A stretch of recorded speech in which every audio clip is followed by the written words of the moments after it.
Hi, welcome to Send to Print. Today we're making a Kumiko tea light shade. So, what is Kumiko? It's a traditional Japanese woodworking technique made from many thin wooden strips arranged into geometric patterns. You often see it in screens, doors, lamps, and boxes where it creates this beautiful sense of structure, lightness, and shadow. Traditional Kumiko is actually a very complex woodworking technique, and handmade pieces can get seriously expensive. But luckily, we can 3D print something inspired by it. Of course, we won't get the same wood grain, joinery, or handmade texture, but we can still bring that quiet Eastern aesthetic into everyday objects, especially those with flat or gently curved surfaces like coasters, lampshades, and pen holders. Okay, let's dive straight in. Let me show you this first. I found this website called Kumiko Designer. It can help you quickly generate different Kumiko patterns. Here are a few examples from the site. It shows how these patterns can be used to design beautiful woodworking pieces. They look absolutely gorgeous. Let's start designing. Here, you can choose the type of design you want to build. I'll try this square grid. In the editor, we can adjust the grid size and dimensions. Let me turn this off first. Now we can adjust the rows and columns, and also the pitch and strip width. You can calculate these dimensions to match your own project. For now, I'll just enter a quick test value. You can keep editing the grid here. The cells can be merged or divided freely, so it does not have to stay as a standard grid. Next, we can start adding the pattern. This tool provides a lot of standard Kumiko units. First, I need to select the cell where I want to place the pattern. Then pick a pattern you like. Let's try the first one. Wow, I think this one already looks beautiful. Let's try another one.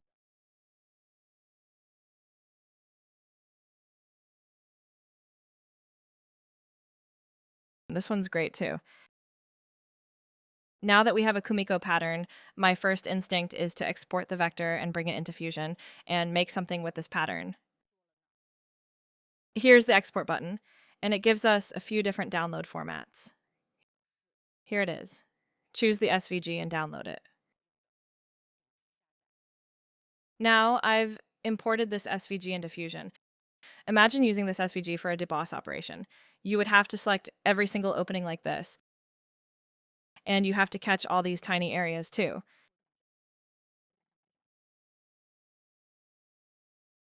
Okay, I think I finally selected one cell. I can't even imagine how crazy it would be to select the entire pattern. Don't get me wrong, Kumiko Designer and other generators are great, but there's a catch. If all the strips came in as one connected piece, we could select the whole thing and simply deselect the strip area. But because this is designed for woodworking, the strips are separate pieces, so bringing it into Fusion quickly turns into a profile selection nightmare. There are too many tiny regions that are hard to select and easy to miss. And if you want to change the size later, it becomes even more painful. Not to mention, SVGs often import at the wrong scale. But it does give me an idea. These pattern units down here. Let's use the first pattern as an example. This one is called Asanoha. This 2x2 grid is the smallest repeating unit we can copy directly, and you can see that it is actually made from 4 smaller cells, mirrored left and right, then up and down. Together, they form a repeating unit that looks much more complex than it really is. So, for a pattern that looks this complicated, we only need to sketch 1/4 of the repeating unit. Way less intimidating, right? And for this small unit, I strongly recommend sketching it in Fusion. You avoid SVG scaling problems, you get cleaner constraints, and every important dimension can be driven by parameters. All right, back to Fusion 360. We are going to model a Kumiko style tea light shade. First, we make a simple shade body with extrude and shell. You can remove the bottom for a tea light shade, or keep the bottom and turn it into a Kumiko pen holder or storage cup. Turn to Kumiko Designer, find the pattern you like, and take a screenshot as a reference. Then sketch the pattern in Fusion. I will skip the drawing process here and jump straight to the finished sketch. You can see there are 2 types of dimensions here. The first type has this little FX icon, which means it is driven by a parameter. For example, this side length is referencing the cell length parameter. And all these locating points are defined as cell length times a fixed ratio. So when cell length changes, the points scale proportionally, and the pattern keeps its shape. Besides those proportional dimensions, a few dimensions are fixed values. For example, the outer frame is 2 millimeters wide. Since the sketch will be mirrored later, I only need half of it here, 1 millimeter. The inner strips are 1.5 millimeters wide, which means a 0.75 millimeter offset on each side. You can take a screenshot here or grab the member cheat sheet from the description. It includes the detailed sketch breakdown and the full modeling workflow. Now, go to the Create menu and find the Emboss tool. Select all the profiles that need to be cut out. For the target face, select this outer surface. Use Deboss instead of Emboss, and set the depth based on the thickness of your model.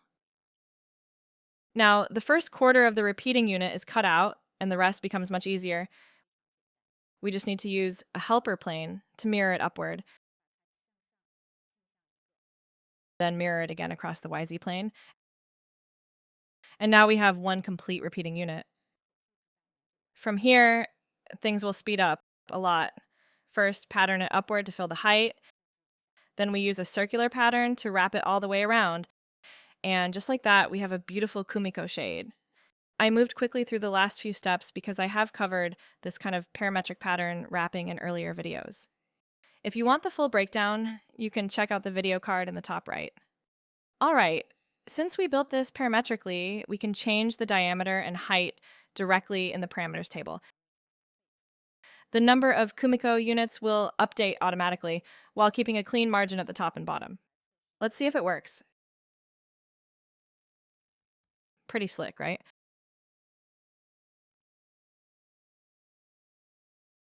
This model and the Fusion 360F 3D source file are available on MakerWorld.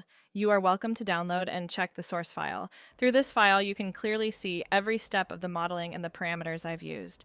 And through the parameters table under the Modify panel, you can easily modify these parameters and customize the dimensions. Okay, send to print. While the printer is doing its job, let's go through a few practical checks, starting with pattern choice. I know all of these patterns look really good. If you're printing the pattern flat on the build plate, most of them should work just fine. But if you want to print the pattern vertically, the pattern choice starts to matter. Take this pattern, for example. Some of these strips are about 60 degrees from vertical. That can lead to drooping and messy overhangs. A pattern like this is much safer. The vertical parts are easy. The other strips are either 45 degrees, which most printers can handle, or short horizontal bridges like this. Once you pick the Kumiko pattern, there are a few things to keep in mind when sketching it in Fusion. First, the main frame and the inner strips should not be too thin. This is especially important when the pattern is printed vertically. Long, thin strips do not have much support while they build up, so they might wobble or get knocked by the nozzle. Also, when the repeating unit is small, make sure the gaps are still large enough. If the gaps are too small, the filament may fuse together. If the gaps are too large, you need to consider bridging quality, although bridges of just a few millimeters or a few centimeters are usually fine for most printers. By sketching just this quarter unit, we avoid making Fusion handle one giant Kumiko sketch. Instead, we rebuild one clean parametric cell, then use parameters, symmetry, and pattern tools to turn that cell into the full pattern. All right, here's the final print. The cutout details came out really well. I know it can't compare to the real wood thing, but still, it's beautiful. And this pattern works beautifully as a tea light shade. I also printed a Kumiko pen holder and a few coasters. You can find all the model links in the description. Okay, that's all for today. If you found this tutorial helpful, please hit the like button and subscribe for more 3D printing designs. Let me know in the comments what should I model next. Thanks for watching, and I'll see you in the next one.